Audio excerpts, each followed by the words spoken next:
آج کے اس تفصیلی جائزے میں ہم ایک بہت ہی دلچسپ موضوع پر بات کریں گے۔ 10ویں صدی کے عظیم مسلم مفکر الفارابی کی سیاسی سوچ۔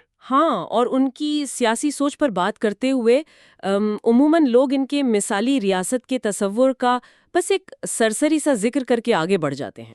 بالکل ایسا ہی ہے، لیکن آج ہم ان کے فلسفے کے اس حصے کو گہرائی میں کھوجیں گے، یعنی وہ افلاطون اور ارسطو کی منطق کو براہ راست اسلامی شریعت سے کیسے جوڑتے ہیں۔ یہ بہت اہم ہے۔ ہمارے پاس جو ذرائع موجود ہیں نا، قرون وسطیٰ کی اسلامی سیاسی فکر کے اقتباسات، ہاں، ان کی مدد سے ہم یہ سمجھیں گے۔ جی، ان کی مدد سے ہم یہ سمجھیں گے کہ ایک بہترین معاشرے کی بنیاد کیا ہے اور ایک کامل حکمران حقیقت میں کیسا ہوتا ہے۔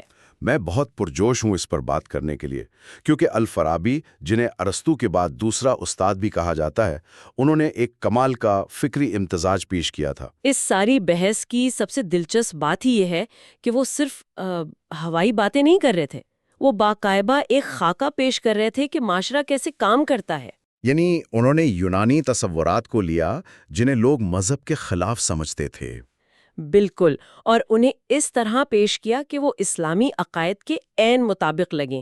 میں اسے ایک استاد کی طرح قدم بقدم سمجھانے کی کوشش کروں گی۔ یہ بہت زبردست طریقہ ہوگا۔ فرض کریں کہ ہم ایک عمارت کھڑی کر رہے ہیں، تو سب سے پہلے بنیاد دیکھنی ہوگی کہ الفارابی کے نزدیک ایک انسان اور ریاست کا حتمی مقصد کیا ہے۔ ذرائع کے مطابق وہ مقصد خوشی یا سعادت ہے۔ لیکن دیکھیے، یہ آج کے دور والی خوشی نہیں ہے۔ ہاں، آج کل جب ہم خوشی کا لفظ سنتے ہیں تو ذہن میں فوراً کوئی مادی چیز یا لمحاتی سکون آتا ہے۔ الفارابی جس سعادت کی بات کر رہے ہیں اس کا دائرہ اس دنیا تک محدود نہیں ہے، یہ دنیا اور آخرت دونوں جہانوں کی کامیابی ہے۔ یعنی یہ محض ایک جذباتی کیفیت نہیں ہے، بلکہ انسانی وجود کی تکمیل ہے۔ اور اس تکمیل کو سمجھنے کے لیے ہمیں تھوڑا افلاطون کی طرف دیکھنا پڑتا ہے۔ یونانی فلسفے میں یہ تصور تھا کہ انسان کا مقصد کائنات کی سچائی کو سمجھنا ہے اور اپنے اعمال میں اس حد تک خدا جیسا بننے کی کوشش کرنا ہے جتنا ممکن ہو۔ جی بالکل، الفارابی نے اس نظریے کو لیا اور یہ دلیل دی کہ ایک مسلمان کے لیے یہ کوئی اجنبی بات نہیں ہے۔ ہاں، کیونکہ خدا جیسا بننے کا مطلب یہ تو نہیں کہ انسان خدائی کا دعویٰ کر دے۔ بالکل نہیں، اس کا مطلب خدا کی صفات کو اپنے اندر پیدا کرنا ہے، جیسے عدل، علم، رحم اور حکمت۔ تو اس کا مطلب یہ ہوا کہ انہوں نے فلسفے اور مذہب کے درمیان موجود اس روایتی تصادم کو ہی ختم کر دیا۔ ہاں، انہوں نے ایک ایسی فکری بنیاد رکھی جہاں عقل اور وحی ایک ہی منزل کے دو مختلف راستے بن گئے۔ جو سچائی افلاطون اور ارسطو نے منطق سے دریافت کی، وہی سچائی شریعت نے وحی کے ذریعے پہنچائی۔ ہدف ایک ہی ہے، بس اس تک پہنچنے کا طریقہ مختلف ہے۔ اب سوال یہ پیدا ہوتا ہے کہ کیا ایک انسان اکیلا یہ روحانی کمال حاصل کر سکتا ہے؟ ظاہر ہے الفارابی کا جواب نفی میں ہوگا۔ بالکل، انسان اپنی بقا، خوراک اور رہائش کے لیے دوسروں کا محتاج ہے، وہ ایک سماجی مخلوق ہے۔ اور اسی باہمی انحصار سے ریاست وجود میں آتی ہے۔ ریاست کے لیے انہوں نے جو تشبیہ استعمال کی ہے وہ بہت کمال کی ہے۔ المدینۃ الفاضلہ میں مثالی ریاست کو انسانی جسم سے ملایا گیا ہے۔ میں اسے سمجھاتی ہوں۔ جی ضرور بتائیے۔ جس طرح انسانی جسم مختلف اعضاء کے تعاون سے چلتا ہے، ریاست بھی مختلف طبقوں کے مل جل کر کام کرنے کا نام ہے، اور اس میں سب سے اعلیٰ مقام دل کا ہوتا ہے۔ دل پورے جسم کا مرکز ہے جو باقی اعضاء کو کنٹرول کرتا ہے۔ دل والی تشبیہ اس لیے بھی اہم ہے کہ جسم کا کوئی بھی عضو دل کی جگہ تو نہیں لے سکتا نا؟ بالکل نہیں لے سکتا۔ تو مثالی ریاست میں سب سے اوپر کا درجہ حکمران کا ہے، جو بالکل دل کی طرح کام کرتا ہے۔ اور اس کے نیچے اس کے معاونین ہوتے ہیں۔ ہاں، جو دل کے قریب ترین اعضاء کی طرح براہ راست ہدایات لیتے ہیں، اور پھر بات معاشرے کے اس طبقے تک پہنچتی ہے جو صرف احکامات کی تکمیل کرتا ہے، بیرونی اعضاء کی طرح۔ ہر کوئی اپنے مقام پر ایک ہی بڑے مقصد کے لیے کام کر رہا ہوتا ہے، یعنی ریاست کی صحت، بقا اور خوشی۔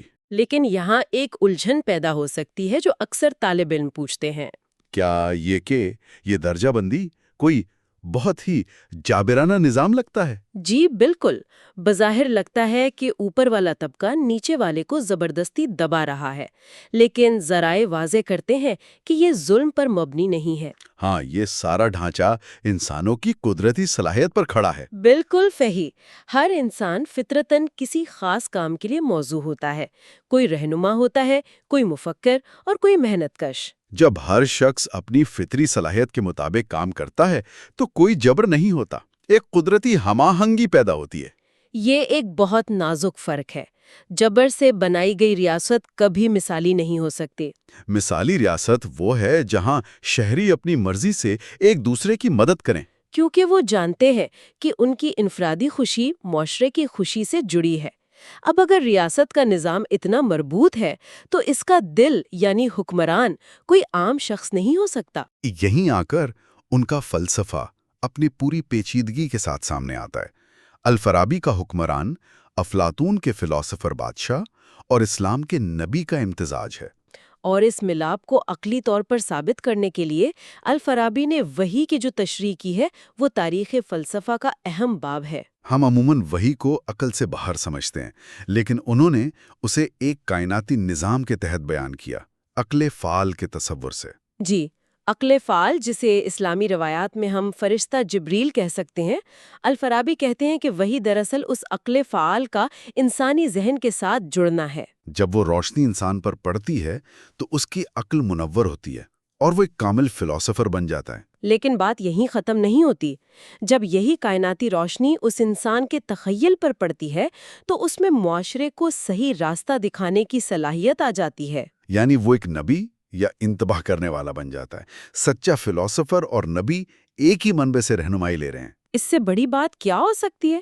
اب ایسا حکمران سب کو ایک طریقے سے تو نہیں چلا سکتا، کیونکہ سب کی ذہنی سطح ایک جیسی نہیں ہوتی۔ خواص کے لیے وہ منطق اور ٹھوس دلائل یعنی برہان کا استعمال کرتا ہے۔ جبکہ عوام کے لیے جو فلسفے کی پیچیدہ زبان نہیں سمجھ سکتے، ان کے لیے وہ قائل کرنے والے دلائل اور تخیلاتی مثالیں استعمال کرتا ہے۔ اسے شریعت کی زبان میں عام فہم تعلیم کہا جا سکتا ہے۔ بالکل، لیکن دیکھیے، نظریہ اور حقیقت ہمیشہ ایک جیسے نہیں ہوتے۔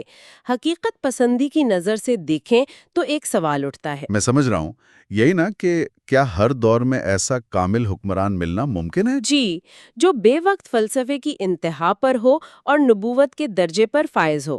الفارابی خود اس بات سے واقف تھے کہ یہ ہمیشہ دستیاب نہیں ہو سکتا۔ ان کا ذہن ایک عملی مفکر کا تھا، اس لیے انہوں نے دوسرے حکمران کا ایک حقیقت پسندانہ خاکہ پیش کیا۔ ذرائع بتاتے ہیں کہ اگر پہلا حکمران نہ رہے تو وہ شخص حکمران بنے گا جو پہلے حکمران کی وضع کردہ شریعت اور قوانین کی سختی سے پابندی کرے۔ اور یہاں آ کر ان کی سوچ میں یونانی شرائط تھوڑی پیچھے رہ جاتی ہیں اور خالص اسلامی طرز حکمرانی سامنے آتا ہے۔ جی، ان کی بات کی تحریروں میں قانون اور فقہ پر بہت زور دیا گیا ہے۔ اس دوسرے حکمران کے لیے علم فقہ کا ماہر ہونا لازمی ہے، تاکہ نئے مسائل کا حل پچھلے اصولوں کی روشنی میں نکال سکے، جسے ہم اجتہاد کہتے ہیں۔ اس کے علاوہ ریاست کی حفاظت کے لیے جہاد کرنے کی اہلیت بھی ضروری شرط بن گئی۔ لیکن ان سب شرائط کے باوجود ایک شرط پر انہوں نے کوئی سمجھوتا نہیں کیا: فلسفے کی موجودگی۔ یہ بہت اہم نقطہ ہے۔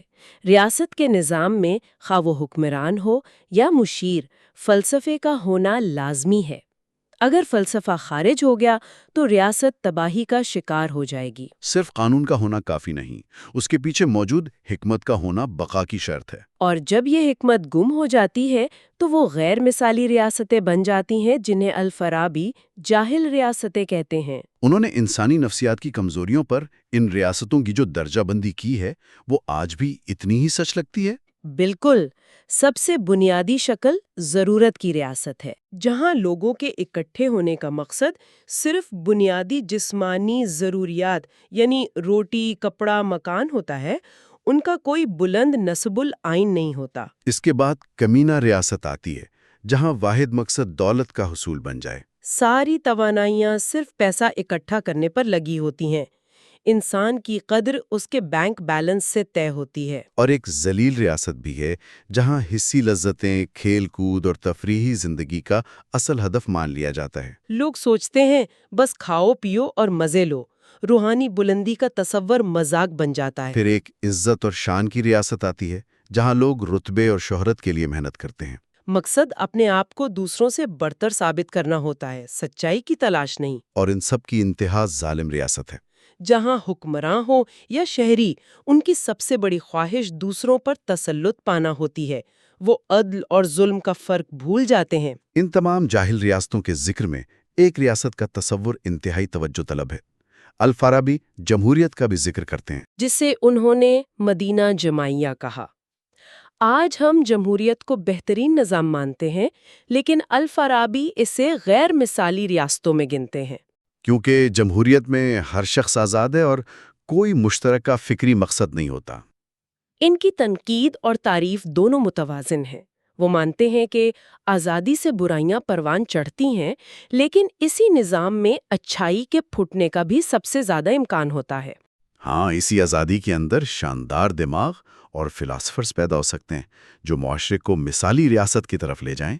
اور یہیں سے ان کا اگلا اور خوبصورت تصور جنم لیتا ہے کہ اگر ایک سچا متلاشی کسی جاہل ریاست میں پھنس جائے تو کیا ہوگا؟ انہوں نے ان لوگوں کے لیے نباتات یعنی جڑی بوٹیوں کی اصطلاح استعمال کی۔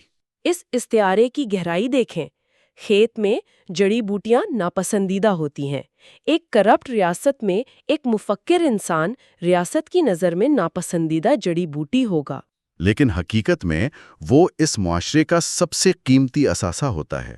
بعد میں ابن باجہ نے ان نیک لوگوں کو اجنبی یا غربا کہا۔ یہ تصور اتنا طاقتور تھا کہ اس نے تصوف کو بھی متاثر کیا۔ دنیا کے متلاشیوں کے درمیان سچا متلاشی ہمیشہ ایک اجنبی کی طرح رہتا ہے۔ ان اجنبیوں کی پہچان یہ ہے کہ وہ جسمانی طور پر تو وطن میں ہوتے ہیں، لوگوں کے درمیان چلتے پھرتے ہیں، لیکن فکری لحاظ سے وہ ان کے ساتھ نہیں ہوتے۔ ان کے ذہنوں کی اڑان کسی اور جہان کی ہوتی ہے۔ وہ سطحی زندگی اور پیسہ کمانے کی دوڑ سے کٹ چکے ہوتے ہیں۔ ان کا وجود اس دنیا میں ہوتا ہے، لیکن ان کی روح سچی سعادت کی تلاش میں رب اور کائنات سے جڑی ہوتی ہے۔ جب ہم اس تمام فکری عمارت پر نظر ڈالتے ہیں تو اندازہ ہوتا ہے کہ ان کا ویژن کتنا ہماگیر تھا۔ عقل اور وحی کا امتزاج اور ریاست سے حکمت کے غائب ہونے پر تباہی کی وارننگ۔ الفارابی کی عظمت اسی میں ہے کہ انہوں نے ایک ایسا جامع نظام دیا جس میں قانون کی سختی بھی ہے اور فلسفے کی نرمی بھی۔ جب سیاست کو حکمت سے الگ کر دیا جائے تو وہ محض گنڈا گردی بن جاتی ہے۔ ایک معاشرے کی کامیابی اس بات میں نہیں کہ اس نے کتنی دولت اکٹھی کی ہے، بلکہ اس میں ہے کہ کیا اس نے شہریوں کو روحانی سکون تک پہنچنے میں مدد دی ہے۔ اور یہی بات آج کے جدید دور میں اتنی ہی شدت سے لاگو ہوتی ہے۔ آج جب ترقی کا پیمانہ صرف معاشی اعداد و شمار اور بین الاقوامی منڈیوں میں بالادستی رہ گیا ہے، تو الفارابی کے تصورات ہمیں رک کر سوچنے پر مجبور کرتے ہیں۔ تو اس سب کو سمیٹتے ہوئے قسط کے اختتام پر ایک ایسا سوال ہے جس پر ہم سب کو غور کرنا چاہیے۔ جی، میں بھی وہ سننا چاہوں گی۔ اگر الفارابی آج کی اس جدید اور گلوبلائز دنیا کا جائزہ لیتے جہاں ہر چیز سرمائے کے گرد گھومتی ہے، تو کیا وہ اسے محض دولت کے پیچھے بھاگنے والی ایک وسیع جاہل ریاست قرار دیتے؟ یا پھر کیا وہ آج کے دور کو ایک ایسی بے کنار جمہوریت مانتے جہاں ہر طرف آزادی ہونے کی وجہ سے ان اجنبیوں اور سچائی کی تلاش میں نکلنے والے مفکرین کے پنپنے کا دنیا کی تاریخ میں سب سے بہترین موقع موجود ہے؟ یہ ایک ایسا سوال ہے جو الفارابی کی تحریروں کو سیدھا ہمارے آج سے جوڑ دیتا ہے۔ اور سچائی اور حقیقی خوشی کی یہ تلاش انسان کے لیے ہمیشہ جاری رہے گی۔